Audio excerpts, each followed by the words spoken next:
Welcome into the Davis Football Show, everyone. My name is Nick Davis, and we're here with my brother Rob in the Davis Studios. Thank you so much for listening today. We are going to be covering all things football for you sports fans. This is the DFS.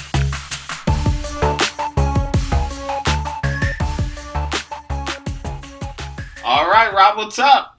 No, I'm just ready for this show. I know you're not going to agree with a lot of stuff I got to say today. Yeah, we got some pretty hot takes to talk about today. But before we get started, I just want to let everyone know we're now on Apple Podcasts. So if you have an iPhone, that might be a little easier for you. Please go to Apple Podcasts and review, rate, and subscribe for us. That would be absolutely fantastic. We also are on YouTube, along with Instagram, Twitter. Later in the show, we'll give you all the details on that, all right? So, Rob, we're going to start off today with Jameis Winston signing that $1.1 million welfare deal. What are your thoughts? I mean, for him, so it's not the best move money-wise, but, to get back at the Bucs, I think that's the best move because, Breeze could retire in the next 1 or 2 years. He could step in that place and replace him with that offense.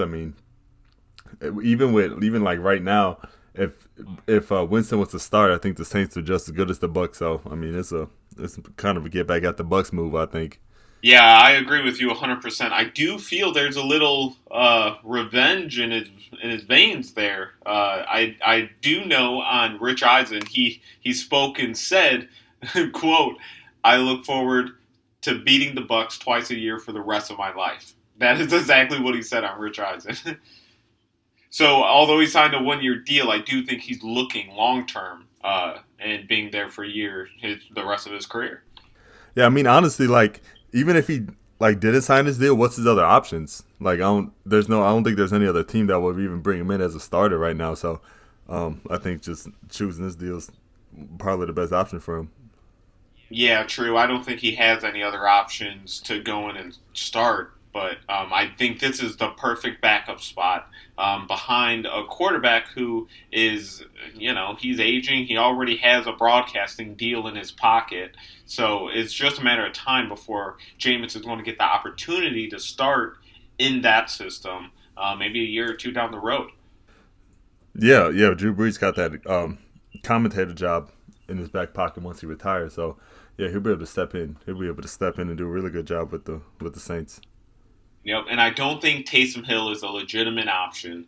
And whoever else they bring in to compete for that job once Breeze is gone, he's already going to be in the system. He's already going to have rapport with the players. He's going to have that step up versus coming in to start to compete for a starting job somewhere else or on this level playing field with a different team. Yeah. Taysom Hill is. I don't think Taysom Hill is not an NFL quarterback. I seen an article where they said Taysom Hill's like Lamar Jackson, and that's not even close to correct. Taysom Hill, I seen a stat. Taysom Hill got 7 completions to Saints players, and Jameis Winston got 10. I could only feel the blood bubbling in your veins after hearing that. Yeah, like Taysom Hill. I don't think he's a good overall player, but he's not a quarterback. Yeah, and worse comes to worse, if this year does play out anything like last year, he may end up just being broken off to a pretty decent contract the same way Teddy Bridgewater did with Carolina. So the Saints may not be his long end game like he might hope it is as of now, but it may end up to lead to a door opening in the future. Yeah. No, like Jameis, he's hoping to at least play a couple games during the regular season to improve his stock for the offseason. All right, let's shift to this. Andy Dalton was released from the Cincinnati Bengals, which was a little expected because they drafted Joe Burrow, number 1 overall, and everyone is expecting him to come in and be the starter day one. But he then turns around, and out of all of his options, such as New England, he decides to sign a 1-year, $7 million deal with the Dallas Cowboys. Rob, is he the starter there, or going to compete for the starting role, or is he strictly the backup? Andy Dalton, he's strictly the backup. There's no competition for the starting role unless Dak holds out, which I don't think he's going to do. But yeah, there's no way Andy Dalton's going to start for the Cowboys. And you said he turned down offers from the Patriots. How do you know he got an offer from the Patriots? No. I didn't say he turned down offers. I'm just saying that. I mean, that's a possible landing spot given their current quarterback situation. Well, I mean, what's the rush to sign this contract with the Cowboys? I feel like what's his other options? Well, you eliminate all those options once you sign a contract. So let's hold off on signing the contract and feel out the options.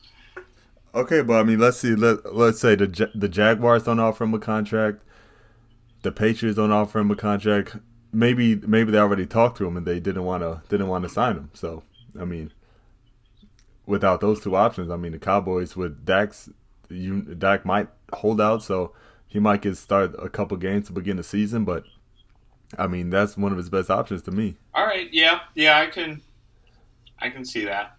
I do feel that this does put a little more pressure on Dak. You know, the holdout is not so much it's threatening, knowing you got a proven backup that can come in and win some games. If Dak really holds out and Andy Dalton starts the first 3 games, I'm not sure what the schedule is for the first 3 games, but I mean, I don't think they're gonna look that good. I mean, I don't think they're a playoff team if they start Andy Dalton. So I feel like this isn't like this has no leverage on Dak in this contract situation. All right. Well, since we're on the Dallas Cowboys, let's actually jump to this. CeeDee Lamb, who was the number 1 draft pick for the Cowboys at pick 17, he fell to them. That Jerry Jones allegedly felt that it was a sign from above that he fell that far.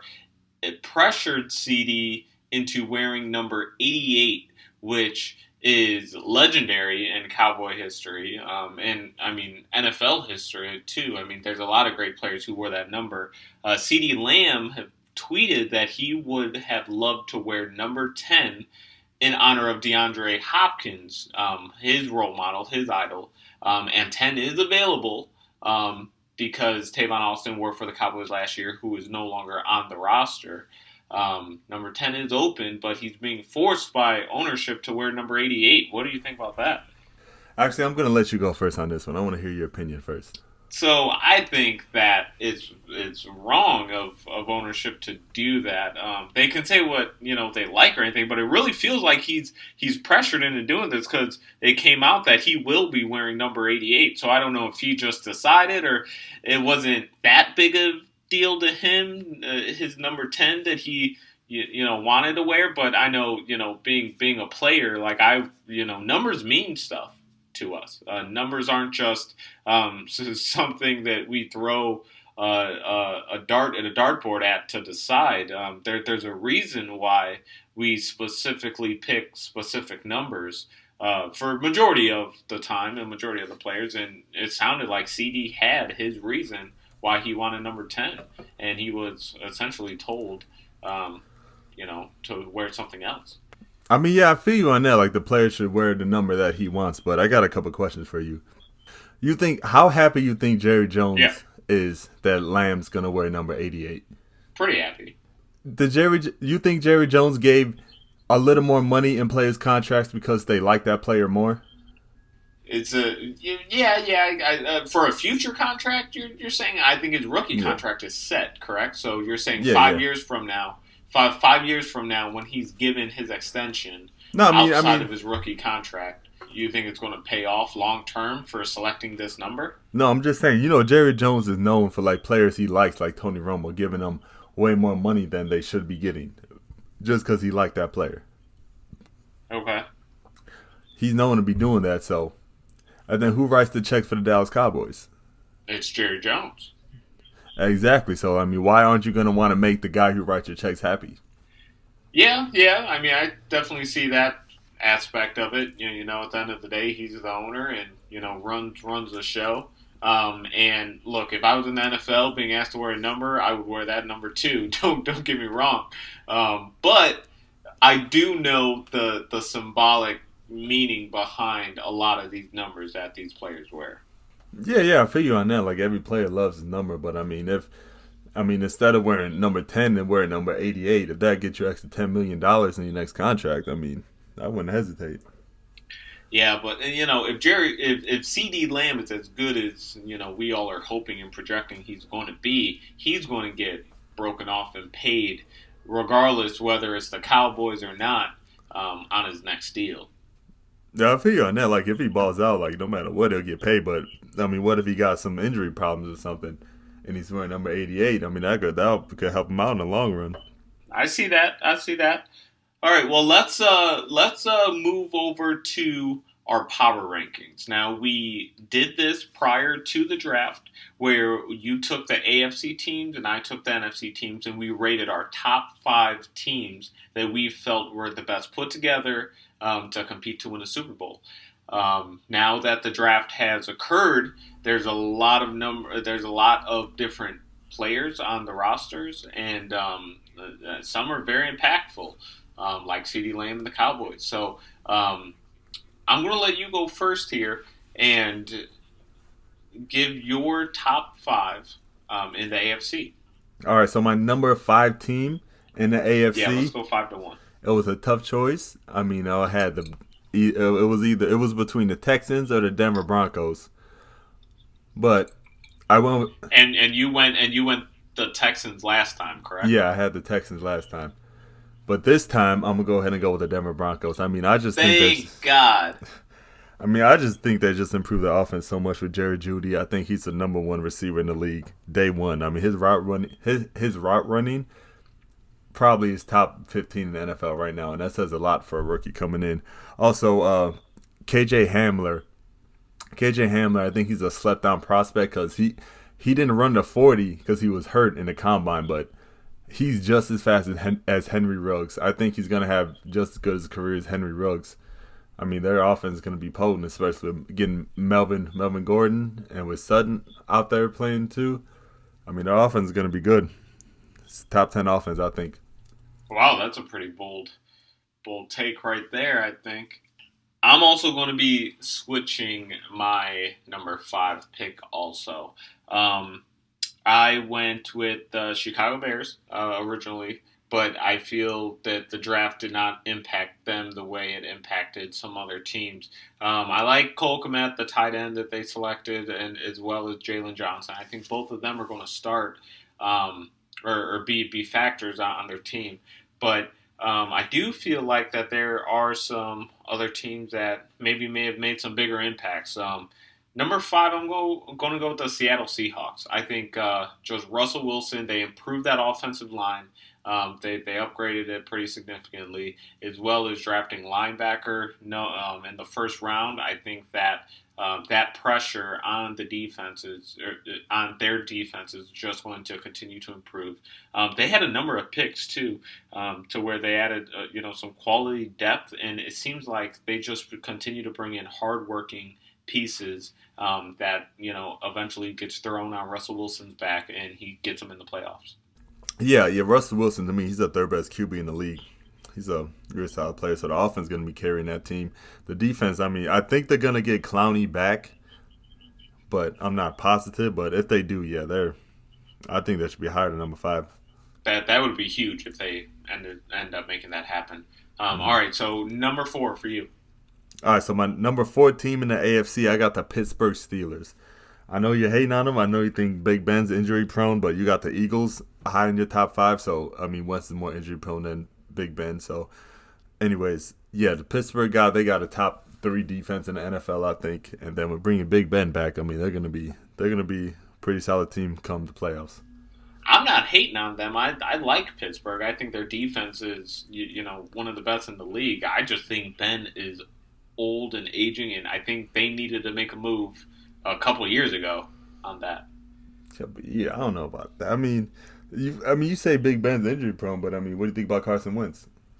True, yeah. I mean, Wentz has some injuries too, and it's not so much that I just think that Pittsburgh doesn't do a good job putting a quality backup behind him. Like, imagine if Pittsburgh just signed Jameis or even Bridgewater. Like, if they had a backup like that to come in for when Ben goes out, which is often as of lately, think of how much better they would have been over the past few years. I mean, okay, Ben missed. I mean, he missed pretty much all of last year. But before that, like Ben was the toughest QB in the league. Yeah, he's very tough. Don't get me wrong. I just feel like they need to not rely on him so much. The same way the Packers are doing with Aaron Rodgers right now. When Rodgers goes out, the Packers fall apart, and they know that, which is why one would love to where like when something like that happens again, they got a quality backup to step in. And the same thing with the Saints. And the same thing with the Saints and Drew Brees.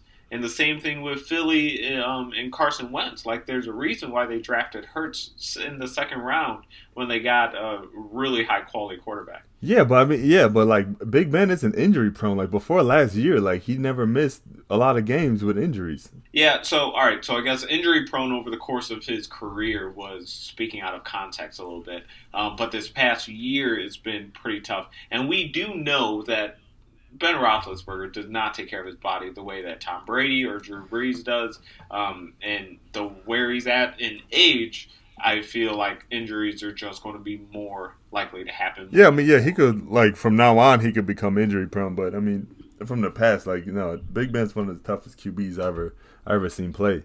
So I mean, I'm not counting on him being injury prone at all. I just expect him to play all 16 games next season. All right, my number 4 is going to be swapped. Last time I had Eagles at 3, and then Tampa Bay at 4. I'm going to put the Philadelphia Eagles at number 4. I still think they have a great team. They hit the draft hard with speed. If you look all over that draft class, there is nothing but high-flying weapons being selected all over. And I think they reached on a couple just because of the speed, like Jalen Reagor.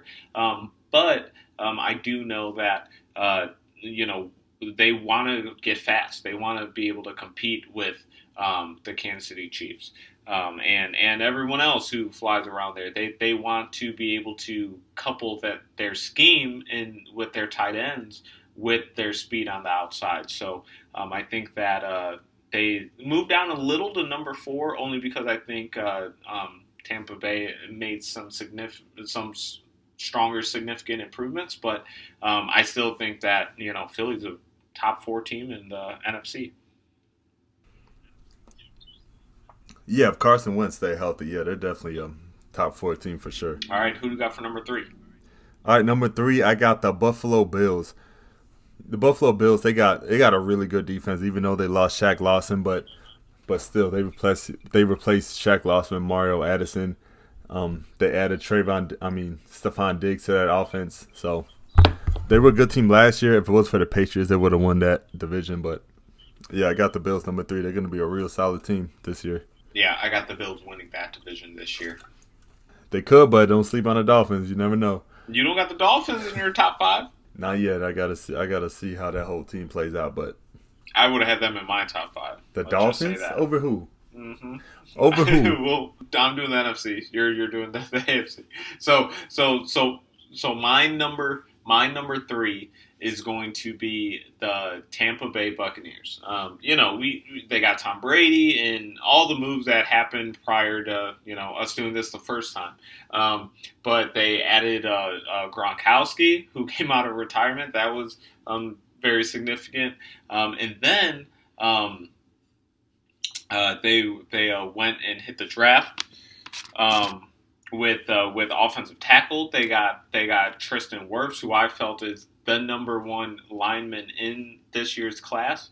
And then they added pieces for Brady. They got a running back, and then they also went on the defensive side to safety because that secondary was the weak team on the defense. Even though the defense overall played very well, they had their first round pick and middle linebacker last year who flies all over the field, and then they had the number 1 run defense as of last year. So it was just their secondary who held them back a little bit, and I think a lot of their deficiencies just fell with them being young and inexperienced. So I think that they upgrade at safety there with Anton Winfield, and I think they're going to be a very, very, very strong defense.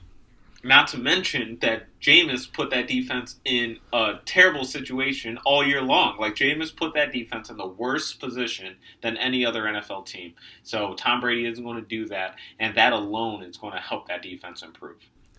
I mean, I feel you on the Bucks. I mean, they're a good team, but I feel like you're kind of overstating them a little bit. Because, I mean, you're talking about Jameis, but, I mean, Jameis carried this team. I mean, he threw for 30 touchdowns and, almost... And 30 picks. Okay, he got 30 picks, but first of all, he just got LASIK surgery, so I mean that might help with his vision. I'm not sure. Also, I mean all those picks wasn't on him. I feel like, and he threw for 30 touchdowns. I mean, I don't think you think Tom Brady's gonna throw for 30 touchdowns this year. I do think Tom Brady's going to throw for 30 touchdowns. But speaking on the LASIK his eye surgery, it's funny that you bring that up because on the Rich Eisen show, he actually went on there and was talking about going to Starbucks with his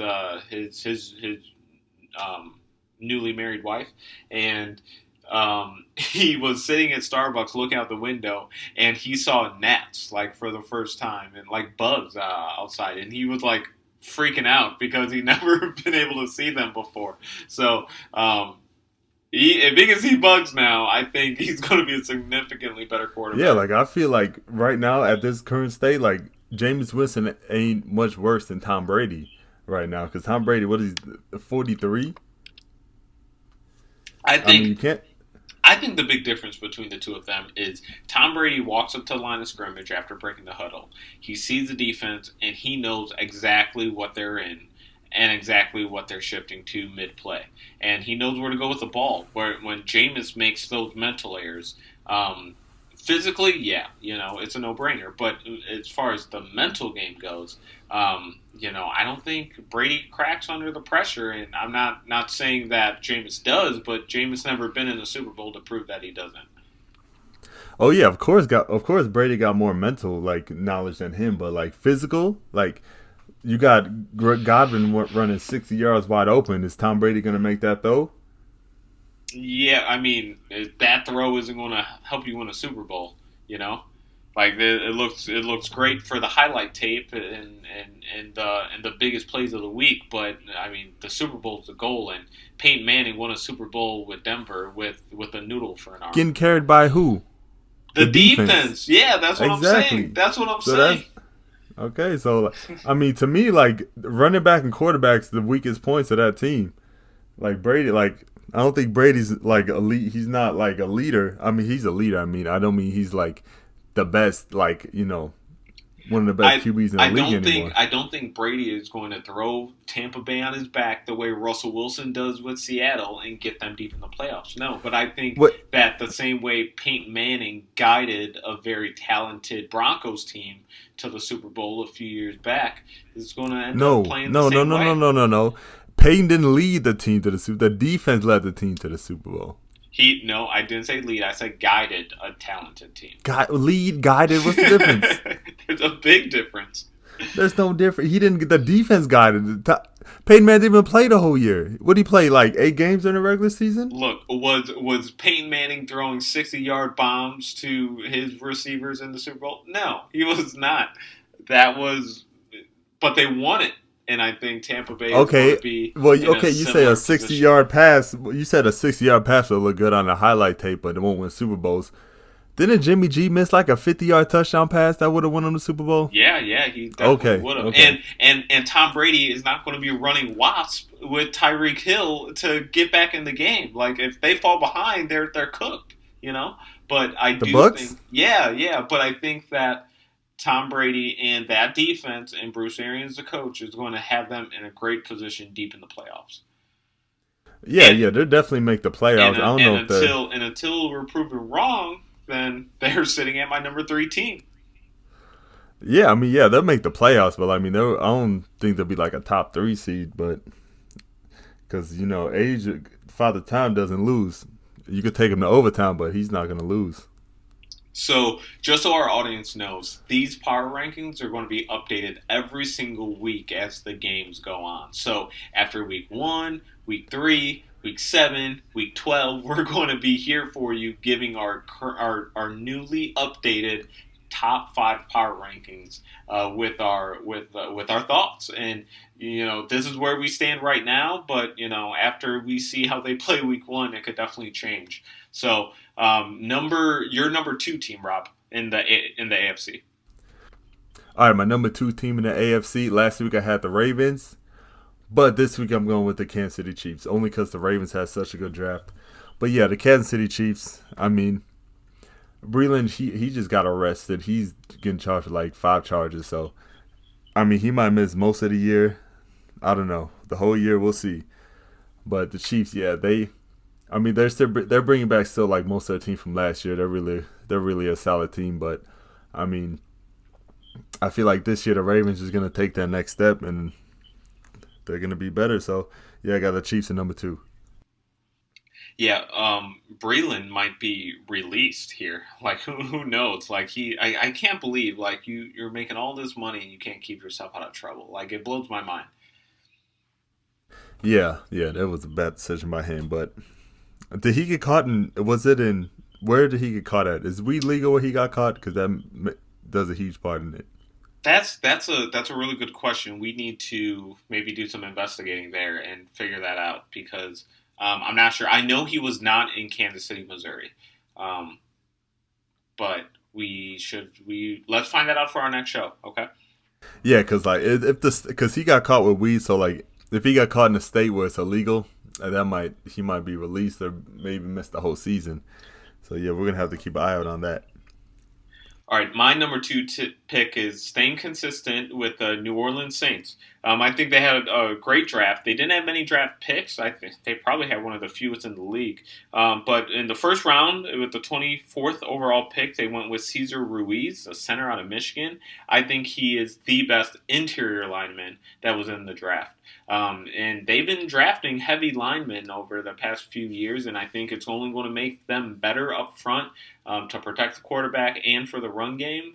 We all know football games are won in the trenches. And then in the third round, they got Zach Bond, from linebacker out of Wisconsin, which I have no idea how they even still had him available there, And then they also got a tight end Adam Trapman out of Dayton in the third round, which he's kind of not a huge name, but looking at his highlights, I mean, it sounds like he can ball. And being in that high-powered offense with Breeze, I think he's going to be a big contribution to them going deep in the playoffs.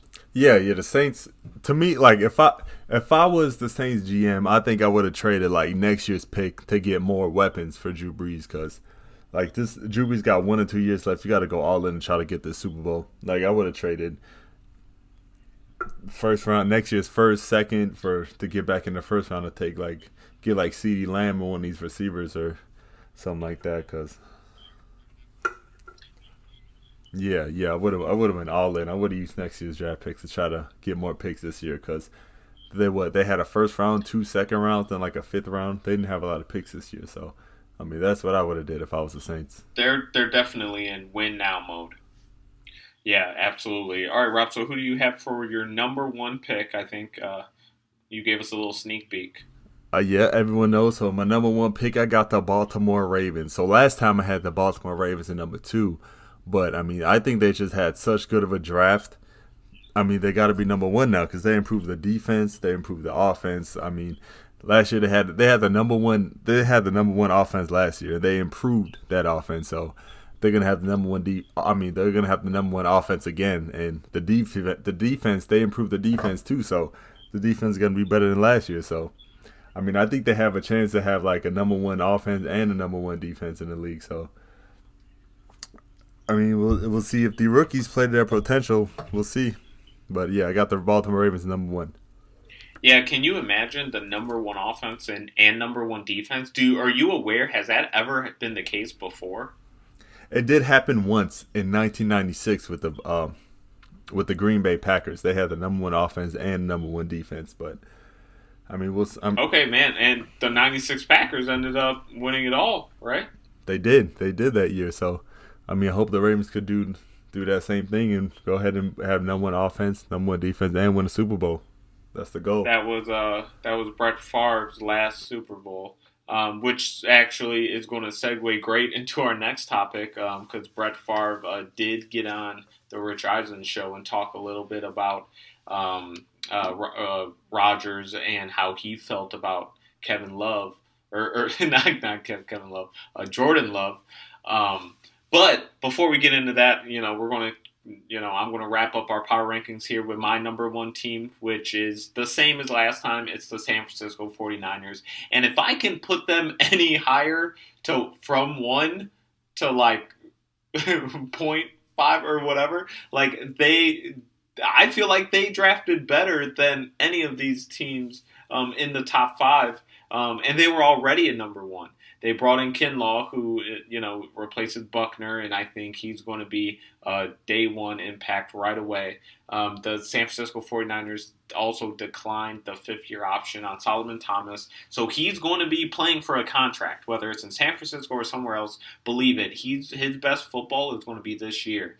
And then they got Brandon Ayuk, who they felt was the number 1 wide receiver in the draft. And I don't know if I'm there, but I do know he's going to be a significant impact player day one to put points on the board. I think he's going to be better than Emmanuel Sanders. And maybe Jimmy Garoppolo doesn't overthrow IU because he's faster. You know what I mean? So I think that he's going to be, coupled with Deebo Samuel, a very high contributor to that team. And God, I'm just so excited to see San Francisco play this year. Yeah, the San Francisco, I got them number 1 team too, but I think they didn't get better on offense because they did lose Emmanuel Sanders. They got Brandon Ayuk, which there's no way he's going to be better than Emmanuel Sanders his rookie year. There's no way.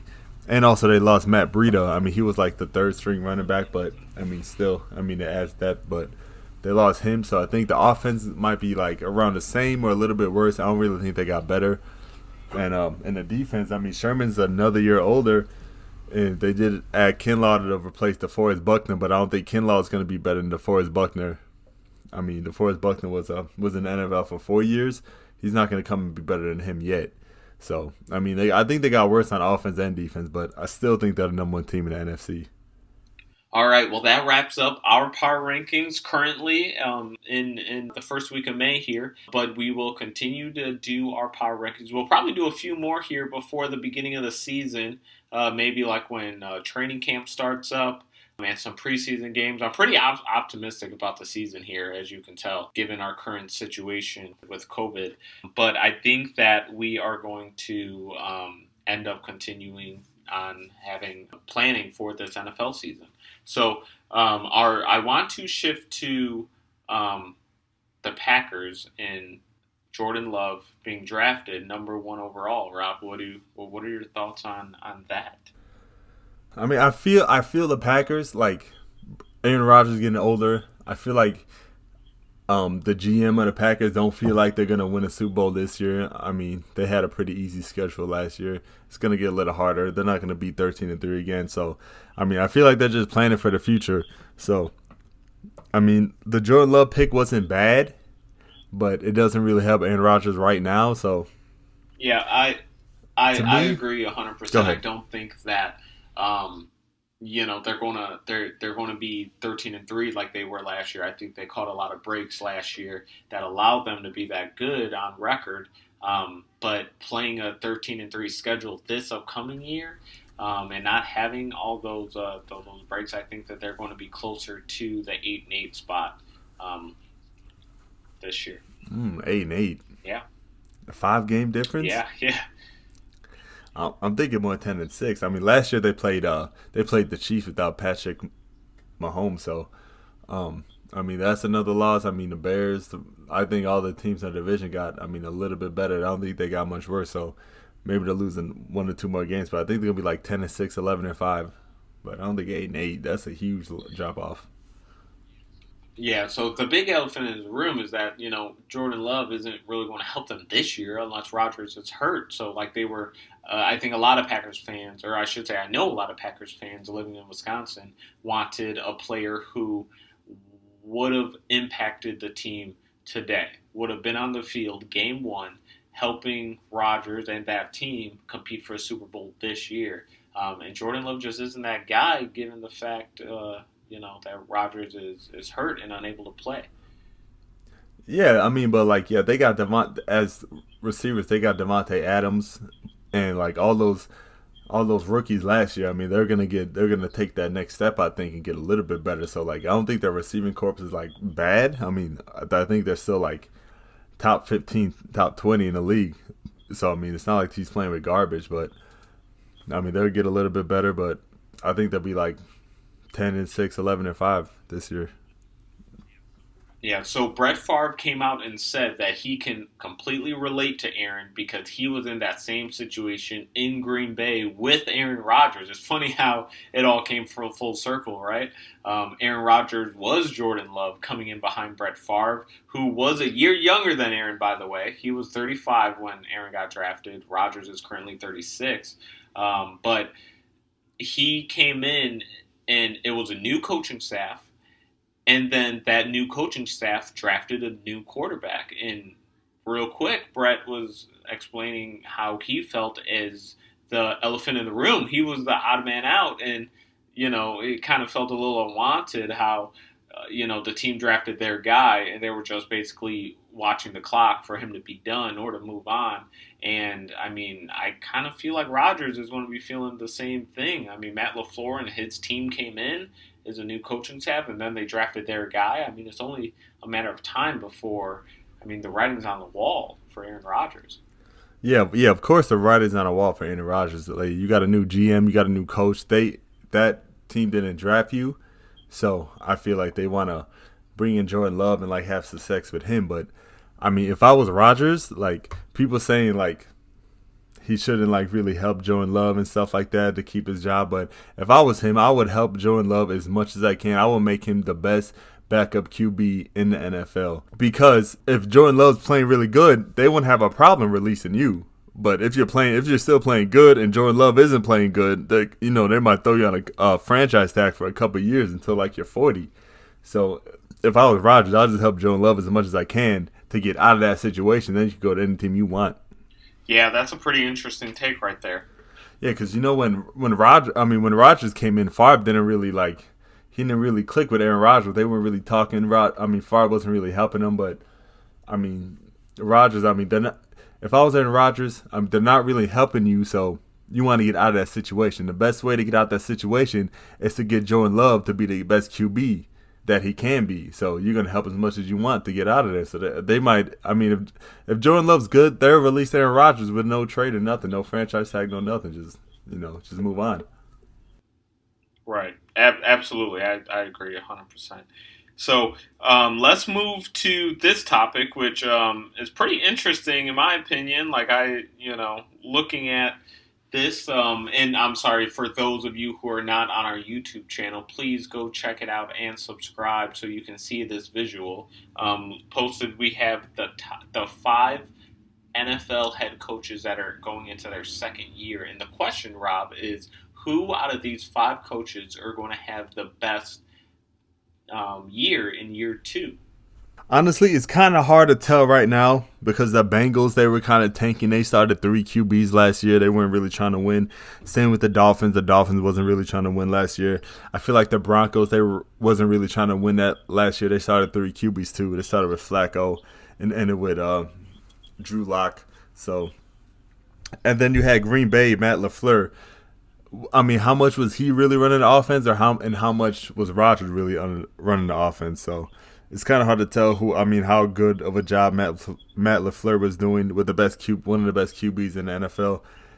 And then you got Cliff Kingsbury. He came from his first year from college. He had Kyler Murray. They were doing okay.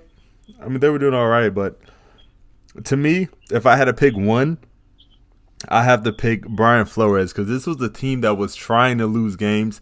They were trading away their best players. They traded away one of the best receivers, the best left tackle. They were trading away the best running back. They traded away a lot of their best pieces, and they were still winning games. They still went 5-11, I think. I think the Dolphins and the Cardinals had the same record, and the Dolphins was trying to lose games. So I think Brian Flores is doing a really good job of turning that franchise around. All right, I hear you on that 100%, Rob, on Brian Flores. I think he will be one of the better coaches in their second year next year. I, on the other hand, though, am going to go with Vic Fangio. It's not because I'm a Bears fan, and he was our defensive coordinator, and he came from Chicago.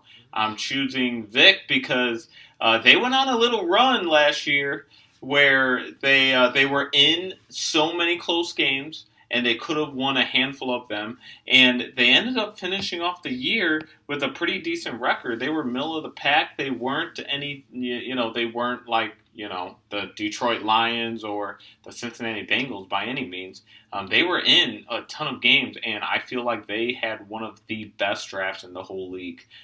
They revamped that entire wide receiver. Well, I shouldn't say revamped because Sutton is still there, but they got a ton of speed. They got Judy, and they got Hamler. I mean, that offensive weapons are going to be there for Drew Lock, and I think Drew Lock is going to be a little calmer and more comfortable in his second year because he definitely had some games where he balled out. I think that Vic is going to be much better off come this next year. Not to mention his offensive coordinator upgrade. So I think this is the team going into their second year under their head coach is going to be the best. Yeah, I mean, Drew Lock didn't start to the end of the year. He went 5-1 as a starter, so I mean, he did really good to end the year out. So, yeah, especially adding Judy and KJ Hamler, they're gonna be they're a playoff team for sure. Yeah, I'm real excited about that. All right, so let's shift gears to our hometown Chicago Bears. Growing up, in Chicago, they did not accept Mitchell Trubisky's fifth-year option. So for our audience who don't know, if you're a first-round pick, the team has a contractual agreement for your fifth year of play, where they can accept to extend your contract into year 5 or choose not to and allow you to be a free agent at the end of your 4th season. So, as far as the Bears and Trubisky goes, typically if you're a good player, they extend that 5th year. And Chicago declined it and decided not to. Very similar to them letting Leonard Floyd go at the early part of this year. So, what especially with Nick Foles there now, what do you think, Rob? Yeah, so I think the Bears should have. I mean, they should have got rid of Mitch. I think Mitch is a bust. Number 2 pick overall, trading up from. I think that was a horrible decision. So. Yeah, but I think the Bears just got to move on. They got to find a new franchise QB because Mitch was never the franchise QB in Chicago. Is Nick Foles that franchise QB?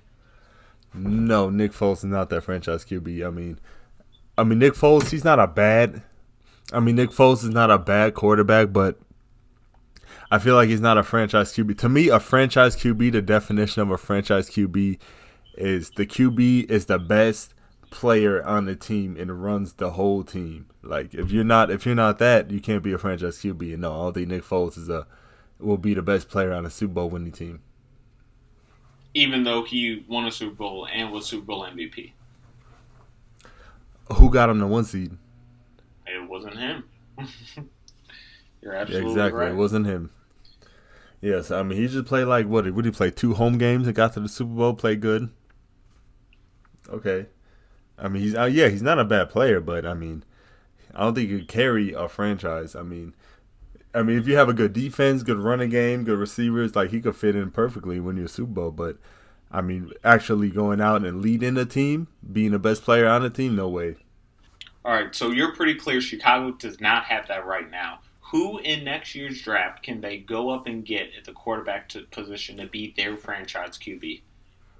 I mean, that's the thing. It's either they have to tank to get Fields or Lawrence, but I mean, I don't think they're gonna do that. They're gonna be middle of the pack, 8-8, 7-9. So they're not gonna be out. They're gonna be out the top 13 picks. So I don't think they have a chance to get one of the top QBs in next year's draft. So I mean, I don't know what the Bears are gonna do. They're stuck in no man's land between being really good and really bad. They're just kind of an average team. So I mean. Is Cam Newton a franchise QB? At this point, I don't think so. I don't think he'll be I don't think Cam Newton could be the best player on a Super Bowl winning team.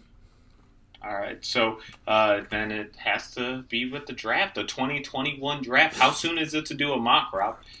It's too soon right now, but I mean you can know the top 2 picks, Fields and Lawrence. They're definitely going to be the top 2 picks. They're 2 really good QBs, but yeah, I mean, like even if the Bears had Cam Newton now, I still think they'd be I think they'll be a 1 win better than they are right now, but they're not Super Bowl contenders. They'll be 9-7, 10-6. All right, copy that. Well, we have a pretty exciting college piece next week that actually we're going to touch on a little bit regarding the SEC having a season. Even if the rest of the country does not want to. So make sure you tune in for that. Again, we are on YouTube, Twitter, Facebook, and please go like and subscribe to our channel. We also are now on Apple Podcast. Please rate and review and subscribe if you like. It will really help us out, and thank you so much for listening.